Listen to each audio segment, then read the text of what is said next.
পায়েল এবং রিমাকে শ্রদ্ধা জেলে পাঠালো। হ্যালো গাইস, কেমন আছেন সবাই? আশা করি সকলেই ভালো আছেন। ছবি আজ আপনাদের জন্য নিয়ে এলাম ভাগ্যরেখা ধারাবাহিক নাটকের 271তম পর্বের সুন্দর একটি এক্সপ্লেনেশন। তাই ভিডিওটির মূল টপিকে ফিরে যাওয়ার আগে এখনো আপনারা যারা আমাদের এই ইউটিউব চ্যানেলে নতুন আছেন অবশ্যই আমাকে নিজের ভাই মনে করে চ্যানেলটি সাবস্ক্রাইব করে দিবেন। ছবি আজ আপনারা ভাগ্যরেখা ধারাবাহিক নাটকের 271তম পর্বের শুরুর দিকে দেখতে পারবেন। সাম্বি পায়েলের কাছে গেছে আর পায়েল সকলকে বলতেছে, খবরদার কেউ আমার বাচ্চার গায়ে হাত দেবে না। তখন আর্থি বলে, তুমি আমাদের বাড়িতে এসে বড় ভুল করে ফেলেছ।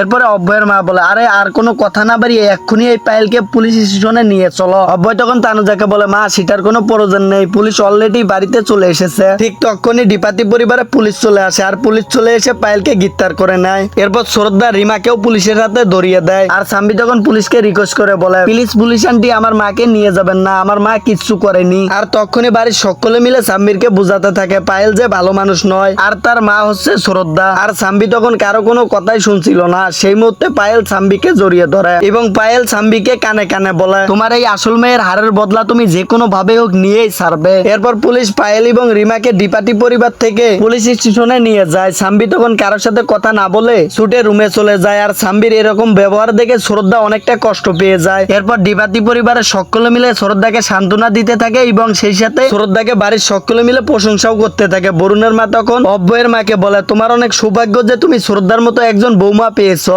আরতি তখন সকলকে মনে করে দেয় শ্রদ্ধা এবং অব্বয়ের ম্যারেজ ইউনিভার্সিটি চলে এসেছে, তোমরা সবাই এসব বাদ দিয়ে তাদের ইউনিভার্সিটি নিয়ে প্ল্যান করো। আর তখনই সিয়া বলে, আরে কি যে মজা, আমরা সকলে মিলে পার্টি করব। বাড়ির সকলে মিলে তখন শ্রদ্ধাকে বোঝায় এবং বলে, শ্রদ্ধা তুমি এসব নিয়ে আর কষ্ট পেও না, বাড়িতে একটা অনুষ্ঠানের আয়োজন করলে সকলকে সাম্বি একসাথে দেখে এসব কিছু ভুলে যাবে। এরপর দৃশ্যে আমরা দেখতে পাই রাত হয়ে গেলে সাম্বি তার রুমে একা একা কান্না করতেছিল এবং ভাবছে আমার মা পায়েলকে কি জন্য পুলিশে ধরে নিয়ে গেল এবং পায়েল মা আমাকে কি বলে গেল। পায়েল তাকে বলেছিল তার আসল মায়ের এই হারের বদলা যে কোনো ভাবে হোক তাকে নিতেই হবে। আর এদিকে আমরা দেখতে পাই শ্রদ্ধাও এসব কিছু নিয়েই ভাবছিল। শ্রদ্ধা ভাবছিল সাম্বি তখন বলেছে শ্রদ্ধা তার আসল মা না, তার আসল মা তো পায়েল। শ্রদ্ধাকে এমন টেনশনে থাকতে দেখে অব্বয় শ্রদ্ধাকে জিজ্ঞেস করে, শ্রদ্ধা কি হয়েছে? শ্রদ্ধা তখন বলে, আমার সাম্বির জন্য আমার অনেক টেনশন হচ্ছে। সেই সাথে এরপরের দৃশ্যে আমরা দেখতে পাই সিয়া তার বাবা মায়ের ইউনিভার্সিটি উপলক্ষে সুন্দর করে কার্ড বানাচ্ছে। সিয়া তখন সাম্বিকে বলে, সাম্বি দেখো আমি বাবা মায়ের জন্য সুন্দর করে কার্ড বানাচ্ছি, তুমিও আমাকে একটু হেল্প করো, আর তোমার ড্রয়িংটা অনেক সুন্দর। তখন সাম্বি সিয়ার উপর রাগ করে চিৎকার করে ওঠে এবং বলে, আমি বানাবো না ওদের জন্য কোনো কার্ড, তুমি এক্ষুনি এখান থেকে চলে যাও আর আমাকে একা থাকতে দাও। এই কথা বলে সাম্বির রাগ করে কার্ডটি নিয়ে দূরে ফেলে দেয়। সিয়া আবার সেই কার্ডটি নিতে গেলে সাম্বি তখন দরজাটি বন্ধ করে দিতে ধরে। সিয়া তখন দরজাটি টেনে ধরে আর সেই মুহূর্তে সেখানে শ্রদ্ধা চলে আসে আর শ্রদ্ধা রুমের ভিতরে ঢুকে সাম্বিরকে অনেক বোঝাতে থাকে এবং সেই সাথে সাম্বিরকে অনেক আদর করতে থাকে এবং বলে, সাম্বি তুমি শুধু গুডি ডালে নাও, তুমি বেশ গার্ল, তোমার জন্য দেখো আমি কি নিয়ে এসেছি, আমি তোমাদের জন্য সুন্দর জামা নিয়ে এসেছি যেগুলো তোমরা পার্টিতে পরবে। এরপর শ্রদ্ধা সিয়া এবং সাম্বিরের গলায় একটা করে মালা পরিয়ে দেয় এবং তাদের জামাগুলো তাদের কাছে দিয়ে দেয়। সেই সাথে এরপরের দৃশ্যে আমরা দেখতে পাই কীর্তি অব্বয়কে বলতেছে, অব্বয় আমি আপনাদের পার্টিতে উপস্থিত থাকতে পারবো না, কেননা আমি আমার বন্ধুকে কথা দিয়েছি আমি তার পার্টিতে যাব।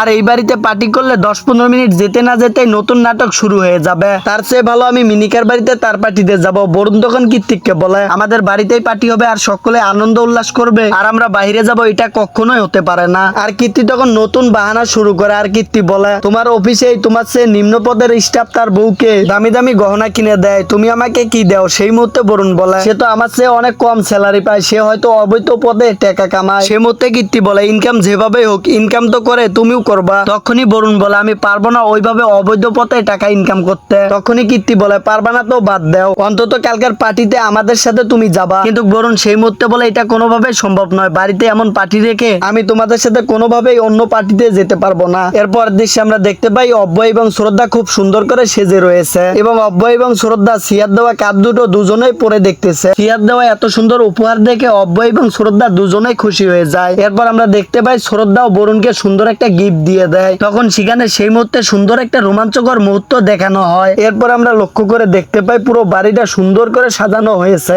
এবং অনেক ভালো ভালো সুস্বাদু খাবারের আয়োজন করা হয়েছে এবং সকলে মিলে খেলাধুলা করবে তারও আয়োজন করা হয়েছে। আর বাড়ির সকলে তখন সেখানে হাসি মজা এবং সেই সাথে আনন্দ উল্লাস করছিল। আর সেখানে অব্বয় এবং শ্রদ্ধা উপস্থিত হলে অব্বয় এবং শ্রদ্ধাকে অনেক সুন্দর লাগছিল।